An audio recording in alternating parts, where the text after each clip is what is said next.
y'all. I'm April. And I'm Caroline. And this is your Bloody Happy Hour. Caroline, are you ready for this? This is your newest guilty pleasure. It's the bloodiest part of your week. Did we say something about it also being happy hour? Show did. Because we're about to be sipping on some murder.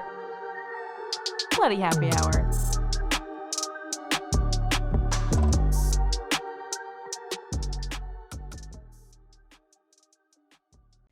What's up, y'all? It's Tuesday. Turn Up Tuesday. Turn Up Tuesday. We're here. Time for a quickie.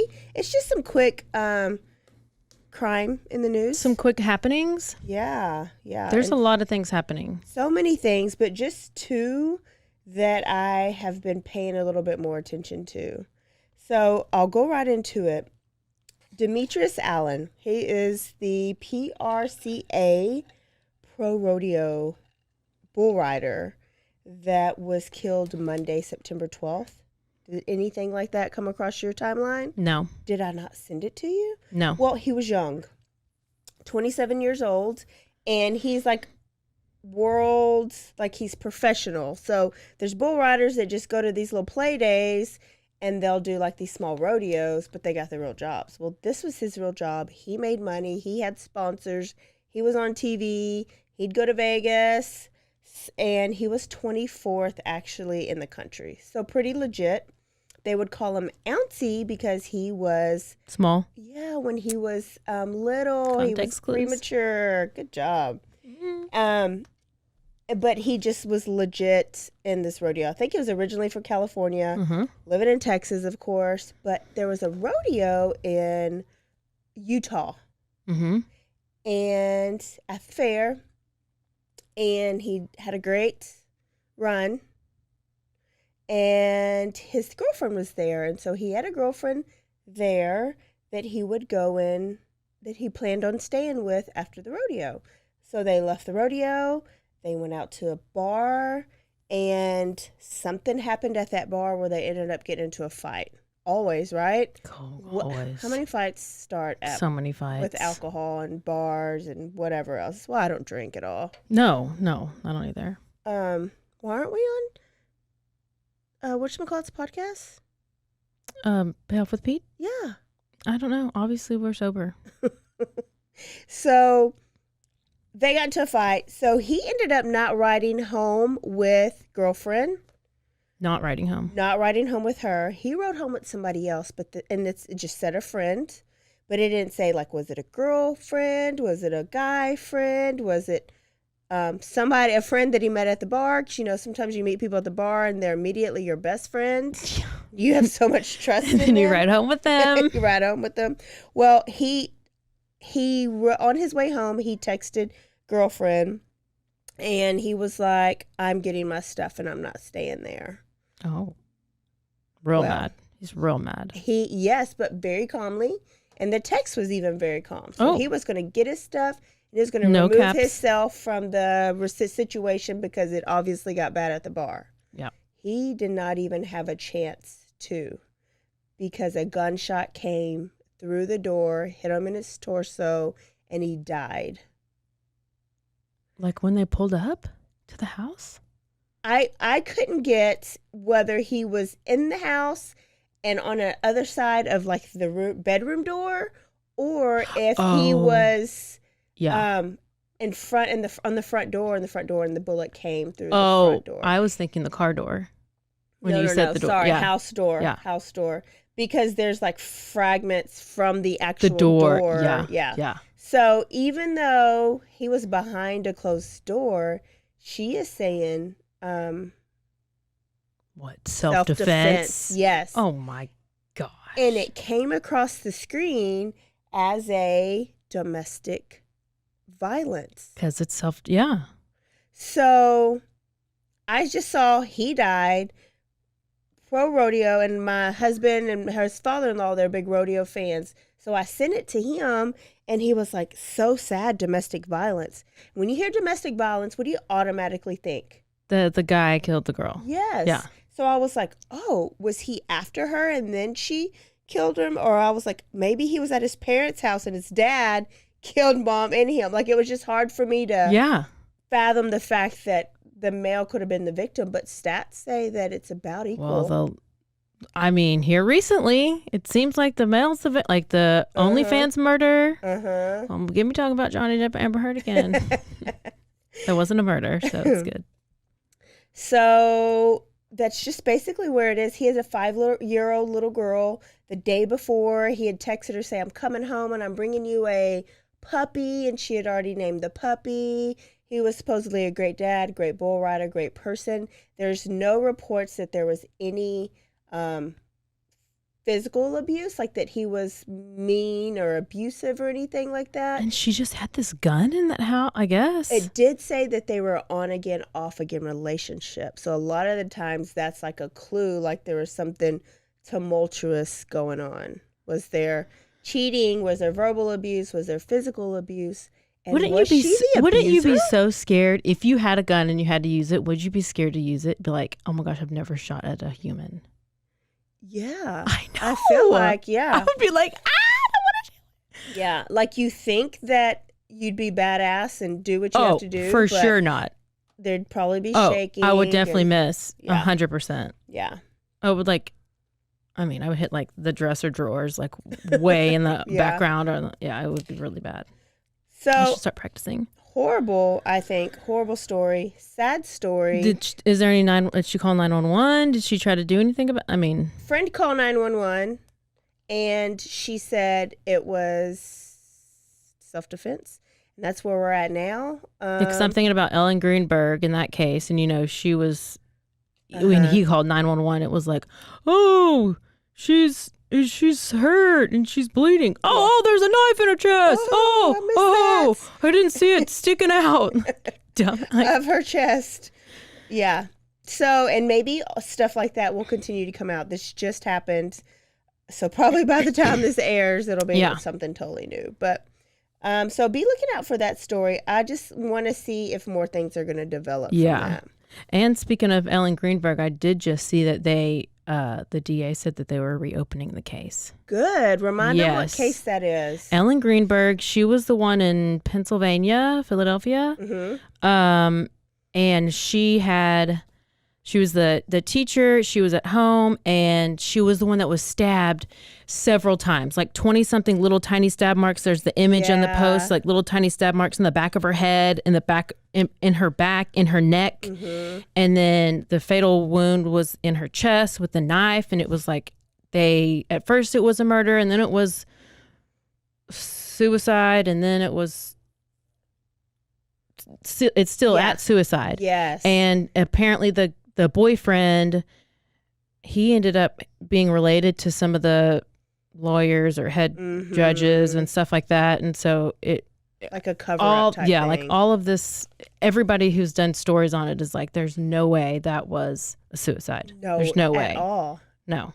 So it's been, I forget when it happened, but it was several years ago. Mm-hmm. And so they were like hoping to get a new DA. Because there was a petition and everything. Yes, going on, right? Yes. We signed the petition. Yeah. I signed the petition.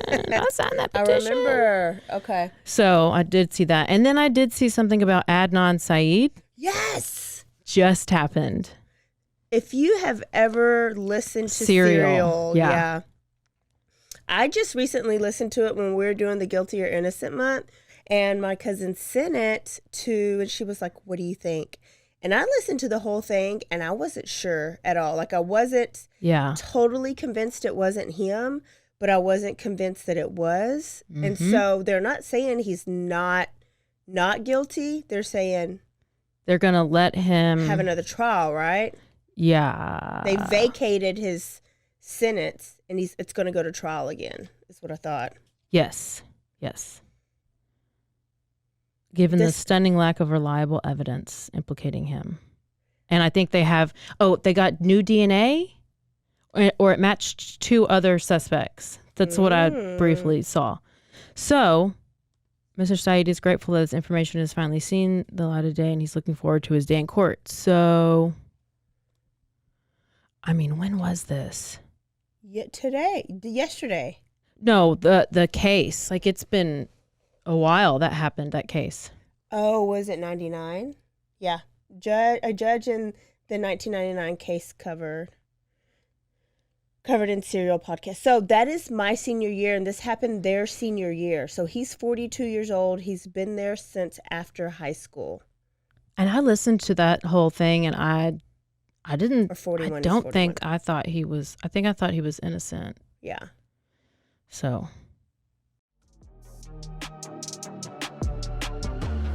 And now a word from our sponsors.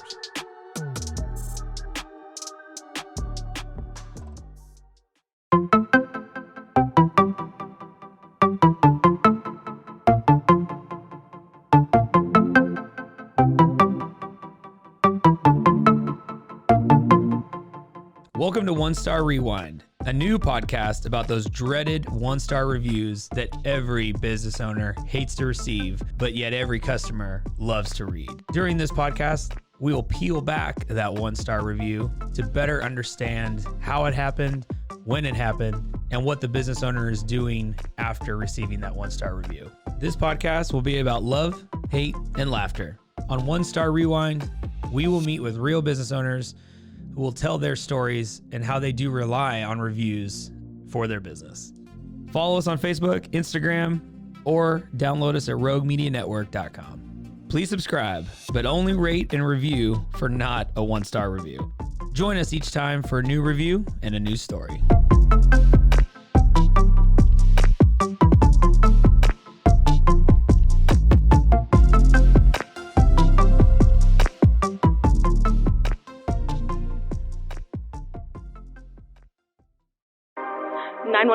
What's your emergency? Do you hear that? It's coming from the house. It's coming from inside the house? Do you mean? Could it be? The Poltergeist. New from Rogue Media.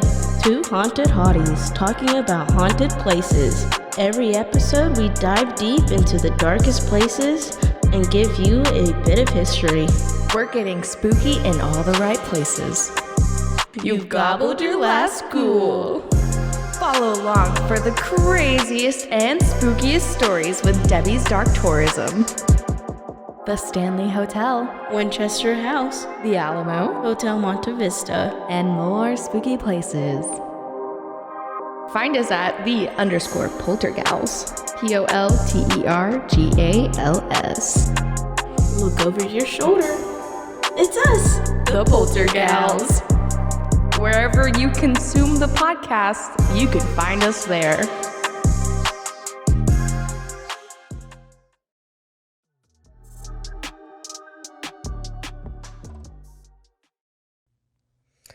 Wow. And really, they used kind of like cultural motives because remember, his family did not want him dating. They were different religions. They had to...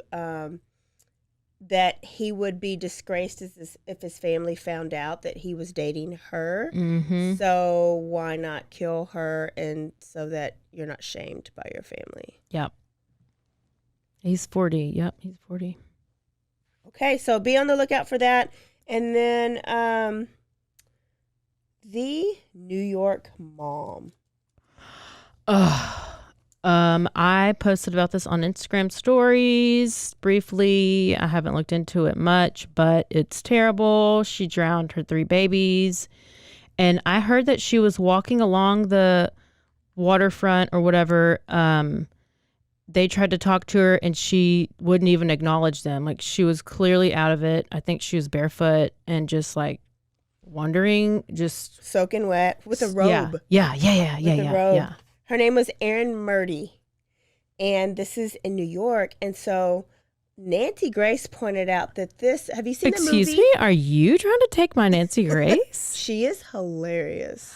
Did you just now start listening to her? No, I just don't listen to her consistently because sometimes she can grab my nerves. Like, listen, I know, but she is funny. And she's like, whoa. Now let's not put perfume on the pig. Let's not put the cart before the horse. She yells or she at doesn't so cuss, funny. and she's like, how in the AASS can that happen? Or something She's like great. that. So did you listen to something of hers? I did. I just listened to this New York one, her crime updates Yeah. about this mom. Yeah. And she doesn't even feel sorry for Andrea Yates, Nancy Grace, right, or Susan Smith. So this lady, of course she doesn't. So a phone call came in for, I guess, a welfare check from a family member. Oh, okay. And turns out that they thought that Erin would have been at Coney Island with her kids. Uh-huh. Okay? And Coney Island, if you've ever seen the movie Tom Hanks' Big. Yeah. Okay. When they're at the carnival and he puts his quarter in the Zoltar machine and where he wishes he was big and then he's adult, he wakes up and he's an adult the next day, right? That is where this happened. Oh. Like on that pier right there. Supposedly allegedly she drowned all 3 of her kids. 3 counts of murder with victims under 11 years old. But in the days and weeks before, she had gone off the grid. So she wasn't talking to family anymore. They weren't going to school. They were no longer a part of the football team that they were a part of. She kept them in the house and was getting a little crazy and paranoid. Just all of a sudden? I'm pretty sure if they look back, there's signs. But recently, family has said that it got worse. So when they finally found her. She had on her robe. She was soaking wet. And she said, "My babies are gone." And she was drunk.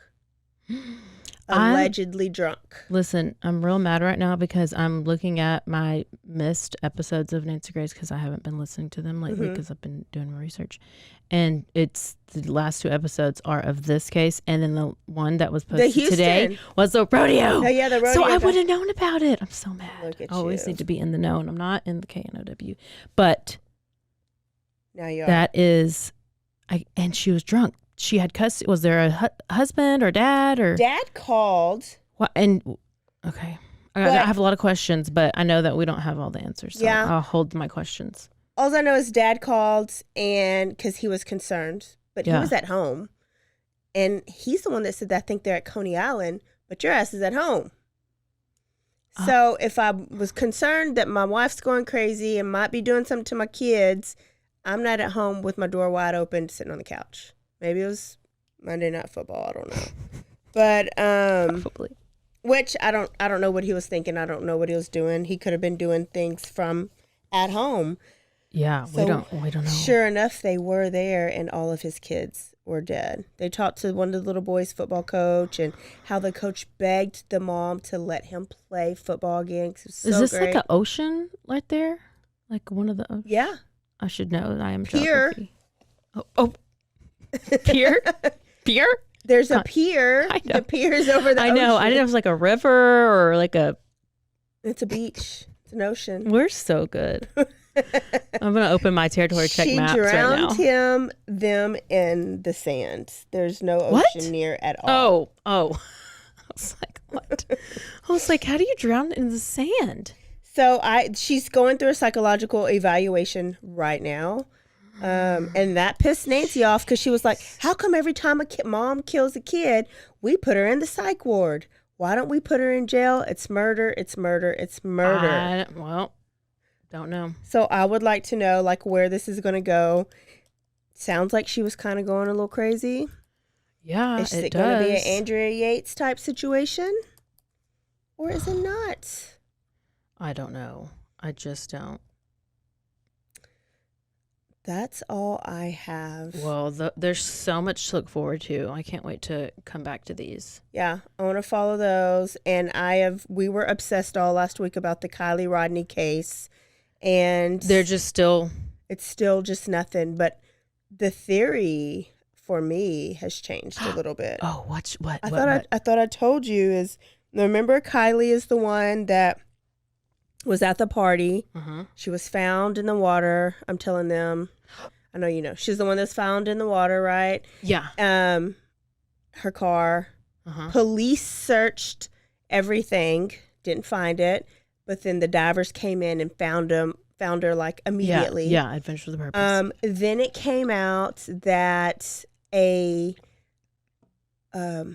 roadside assistance person tow truck guy came and helped them, and a blonde hair high school girl was driving, but there was a dark haired guy in the front seat as well with the dark hats.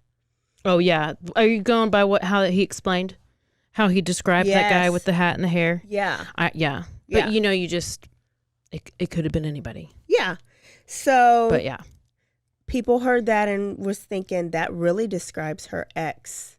Yeah, and Jagger, whatever his name is. And then he was never Jagger's been seen, but Kylie wasn't seen after that. So that was the last sighting with her and the supposed other guy. And then she was found in the back of her car, like in the hatch. Yes. And so people are like, how do we know that was Kylie driving the car? How do we not know? How do we know that Kylie actually wasn't dead in the back, and then that was one of her blonde-headed friends that may or may not be in the news a lot, but both of them kind of fit that same description. Apparently, the best friend and Sammy. Suspicious Sammy lawyered up. Did she? Yeah, that's what I've heard. She should. But like, there's a bunch of these YouTube people who are just like constantly doing little videos and updates, and they're like, "Oh, we've talked to this anonymous source," and I'm like, "Come on now, we don't need that. We need the facts." But they did say it would take a little bit of time to, decide cause No, of they death? said that if they have, like, they will not release any new information till November. I do remember that. I don't. Because that's when October? the autopsy? September, October. I'm pretty sure they said November. I don't know why. I just think that if any information they have, they're just going to like go through it and then make a statement. Yeah. I'm sure there's a lot of people being harassed behind. If they come back and try to say some bullshit like it was an accident, like it was her and she had an accident, no. Because they said that there's 3 friends that people kind of are going through and saying that are involved. The best friend who left the party early, the boyfriend, and then Suspicious Sammy that's really not as close as she's trying to make everybody seem. Yeah. One of their family members is like chief police or big in the police department. Like, you think though they would be like, don't go and don't talk. Don't go out, put yourself out there. Yeah. Because she was doing interview after interview after interview. She was all over. They were all 3 heading it up. Best friend was too. And then boyfriend was commenting that if you have any new tips, text me at or call me at. And somebody was like, I'm pretty sure we need to call the police. I'm pretty sure that's what I said. It's so odd. Like, why would we call you instead of the police? It's so weird. They're injecting themselves into the investigation. I understand wanting to help, but that'd probably be me. Just text me, y'all. If Caroline goes missing, just text me. I'll let you know if it's a good tip or not. Yeah. No. Okay. If I go missing, I'll probably just leave me alone. Just let her go. Just let me go with my dogs. What if you don't have your dogs? Well, if I go missing without my dogs, then something's wrong. Missing, yeah. If I go missing with my dogs, let me go. Okay. You hear that, Dirty Chad? She just told you the best way. Did you see him washing the car the other day on Instagram story? No. Why would I see that? I think he blocked me from everything. No, it was what I posted on our story, and it was this guy crazily washing the inside of his car with the water hose, washing the inside. Oh, but it wasn't Dirty Chad. No, but it looks like him. Okay, y'all, that was just a quickie for you guys. Keep up with the stuff in the news. Tag us if anything comes up. Yeah, tag us and anything you find on. I'm all over Instagram.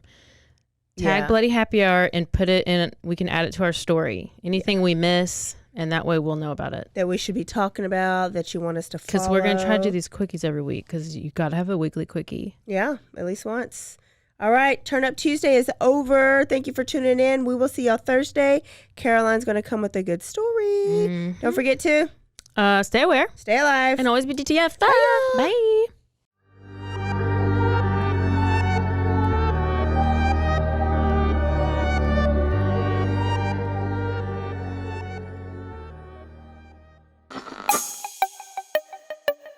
This has been a Rogue Media podcast.